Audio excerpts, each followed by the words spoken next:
Hi guys, I'm Kiana from Endara Naturals, and in this video I'm going to show you how I detangle my hair.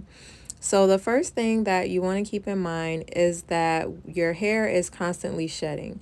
That's part of your normal hair growth cycle. On average, we shed about 100 hairs per day.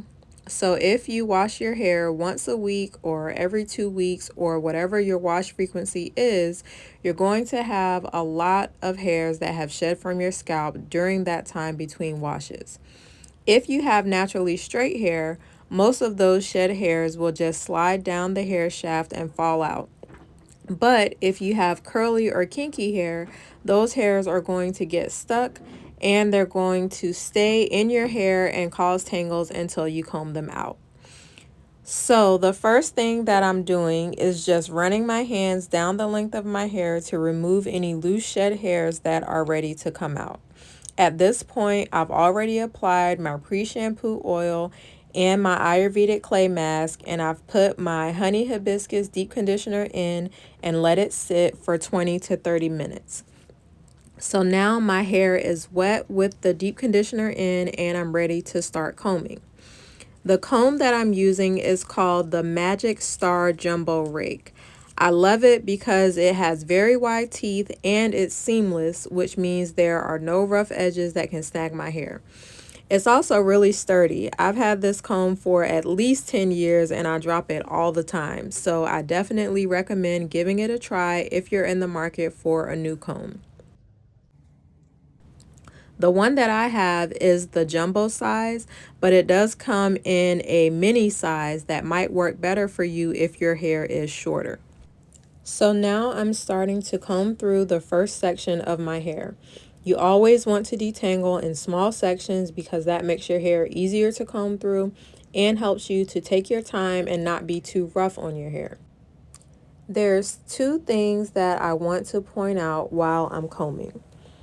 First is that when I hit a knot, I'm going to comb through it very gently, and then I'm going to stop combing and start working through that knot with my fingers.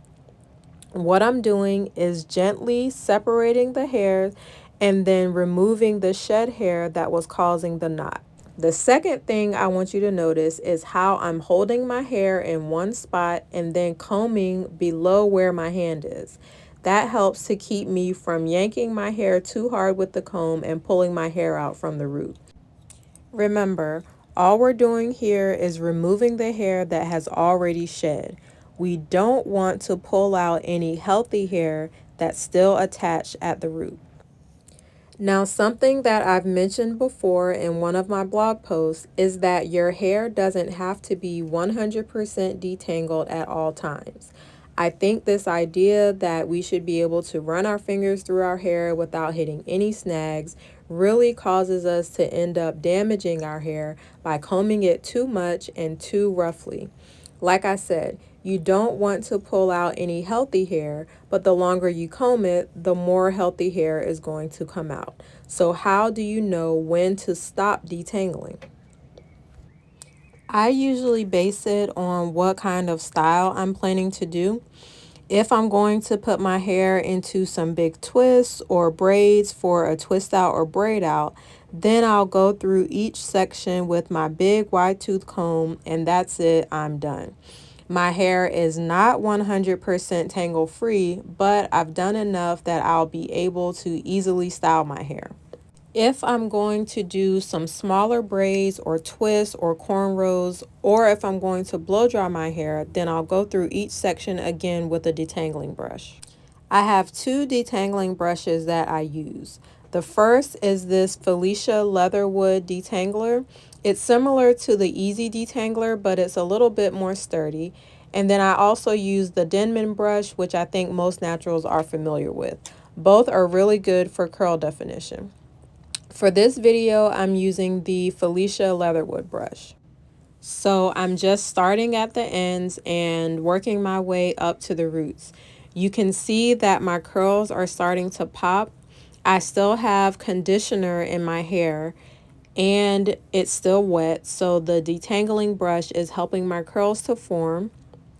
And it's just helping me to get any remaining shed hair that was left behind after using the wide tooth comb.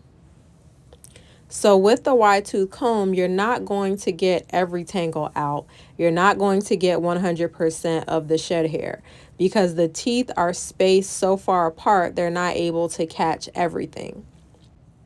So if you need to go back in, like I said, if you're doing a style that requires your hair to be fully detangled, then a detangling brush is a good option because the teeth are still far enough apart that they won't snag and pull your hair out, but they're close enough together that they're going to catch any shed hair that the wide tooth comb missed. Now, it might look like I'm pulling a lot of hair out of this brush. I want you to keep in mind that I haven't detangled my hair in about 2 weeks, maybe 2.5, so I have a lot of shed hair. Also, because my hair is long, each shed hair that I'm pulling out is very long, and all of those long shed hairs are balled up together in this clump. So it looks like a lot. But this is normal for me.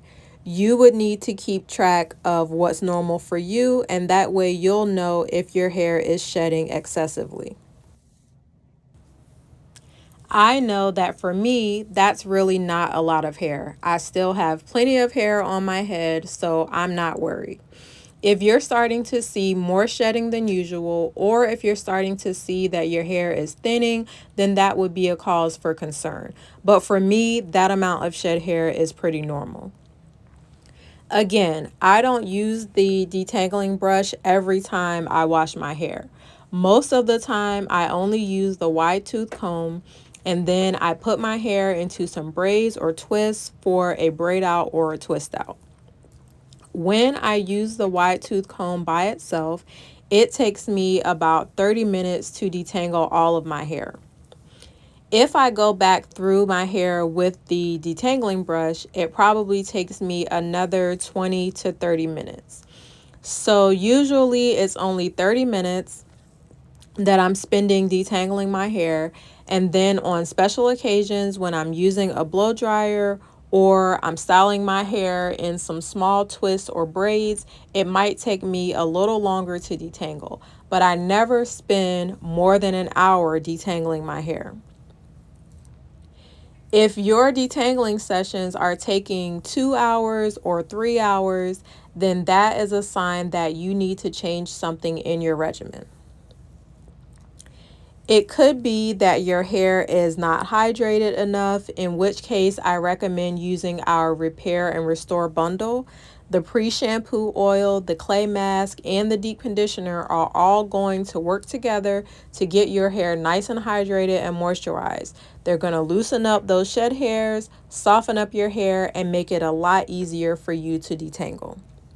The second problem that you could be having if it's taking you a long time to detangle is that you're not using the right tools.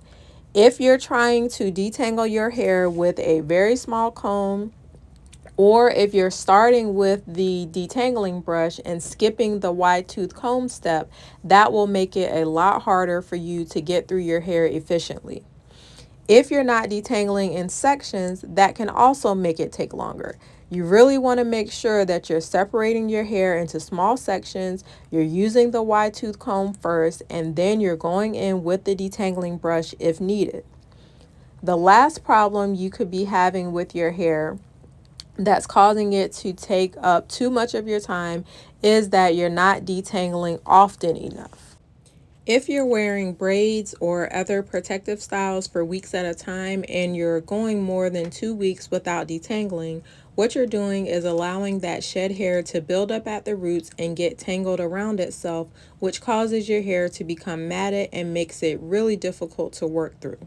When that happens, the best thing to do is to saturate your hair with the Endara Naturals pre-shampoo oil and leave it in for at least 30 minutes. Then you can start to work from the ends to the roots with your fingers and separate your hair into sections. After that, you can use the Ayurvedic clay mask and the honey hibiscus deep conditioner and then detangle just like I've demonstrated in this video. You'll just have to be patient and gentle to avoid damaging your hair.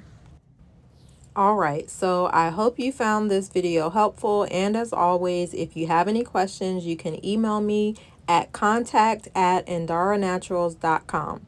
If you're not already on my email list, make sure you sign up for weekly hair care tips and more videos like this one.